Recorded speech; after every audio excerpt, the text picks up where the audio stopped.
Hi every one. So இன்றைக்கி நம்ம கருவேப்பிலை பூண்டு குழம்பு எப்படி பண்ணலாம் தான் பார்க்க போகிறோம். இதுக்கு நான் இவ்வளோ கருவேப்பிலை எடுத்து வச்சுருக்கேன். ஒரு 2 to 3 கொத்து நம்ம போட்டுக்கலாம்.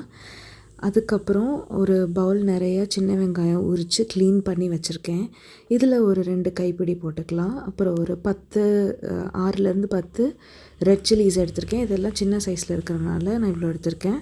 அப்புறம் ஒரு 2லேருந்து 3 டேபிள் ஸ்பூன் பெப்பர், அப்புறம் ஒரு பவுல் வந்துட்டு நம்ம குட்டி பவுல் பூண்டும் நல்லா உரித்து எடுத்துக்கலாம். ஸோ அதிலேருந்து நான் ஒரு 2 கைப்பிடி சின்ன வெங்காயம் மட்டும் எடுத்து நல்லா ஃபைனாக சாப் பண்ணிக்கிறேன் சாப்பரில் போட்டுட்டு. ஸோ இந்த சாப்பரில் வந்துட்டு நான் 2 தடவை பண்ணாலே எனக்கு நல்லா ஓரளவுக்கு ஃபைன் ஆயிடுச்சு. ஸோ எனக்கு இது போதும். அதுக்கப்புறம் நான் கடாயில் சூடானதும் 2 கைப்பிடி கருவேப்பிலை நல்லா போட்டு ரோஸ்ட் பண்ணி எடுத்துக்கலாம்.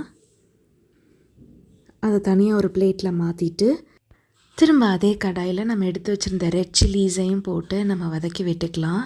நம்ம ஒரு 2 to 3 டேபிள் ஸ்பூன்ஸ் பெப்பர் எடுத்திருந்தோம் இல்லையா, அதையும் சேர்த்து நம்ம வதக்கி விட்டுக்கலாம். நமக்கு எவ்வளோ காரம் தேவையோ அதுக்கேற்ற மாதிரி போட்டுக்கலாம். நான் இதுலேயே கொஞ்சம் கல்லுப்பும் எடுத்து ரோஸ்ட் பண்ணிக்கிறேன். அந்த பெப்பர் ஓரளவுக்கு வெடிக்கிற வரைக்கும் இருந்தால் போதும், கருக விட்டுற வேண்டாம். இதையும் அதே பிளேட்டில் போட்டு மாற்றிட்டு நம்ம இதை அப்படியே மிக்சர் ஜாருக்கு மாற்றிட்டு நம்ம நல்லா கிரைண்ட் பண்ணிக்கலாம். இந்த அளவுக்கு கிரைண்ட் ஆயிருக்கணும்.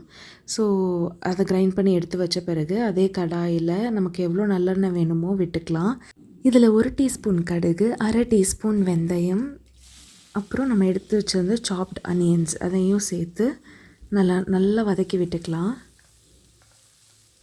நம்ம எடுத்து வச்சுருந்த பூண்டு இந்த ஒரு 2 கைப்பிடி நிறையா எடுத்து நம்ம அதிலேயே போட்டுட்டு இது வதங்கிறதுக்காக 1 டீஸ்பூன் மஞ்சத்தூளும் சேர்த்து நல்லா வதக்கி விட்டுக்கலாம். ஸோ இப்போ புளி கரைசலுக்காக நான் ஒரு எலுமிச்சை சைஸ் அளவுக்கு புளி எடுத்து ஹாட் வாட்டரில் போட்டுக்கிறேன். ஸோ அப்புறம் நம்ம 2 தக்காளியும் எடுத்து நம்ம ஃபைனாக சாப் பண்ணி வச்சுக்கலாம். இது இந்த அளவுக்கு நல்லா வதங்கின பிறகு நம்ம ஒரு 3 டேபிள் ஸ்பூன் குழம்பு மிளகாய் தூள் போட்டுக்கலாம். இது இல்லாதப்போ நம்ம கொரியாண்டர் பவுடரும் சில்லி பவுடரும் வச்சு நம்ம மேட்ச் பண்ணிக்கலாம். ஸோ நான் 3 டேபிள் ஸ்பூன் குழம்பு மிளகாய் தூள் போட்டுட்டு 1 டேபிள் ஸ்பூன் தனியா பவுடரும் போட்டுக்கிறேன்.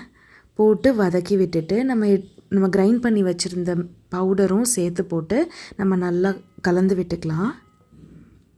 ஸோ இதெல்லாம் லோ ஃப்ளேம்லேயே பண்ணிவிட்டு நம்ம ஒரு கப் நிறையா தண்ணி எடுத்து ஊற்றிக்கலாம். நம்ம எடுத்து வச்சுருந்தோம் இல்லையா அந்த 2 தக்காளி, அதையும் நல்லா ஃபைனாக சாப் பண்ணி இந்த ஸ்டேஜில் ஆட் பண்ணி நல்லா கலந்து விட்டுக்கலாம். கோல்டுக்கெலாம் இது ஒரு நல்ல மருந்து.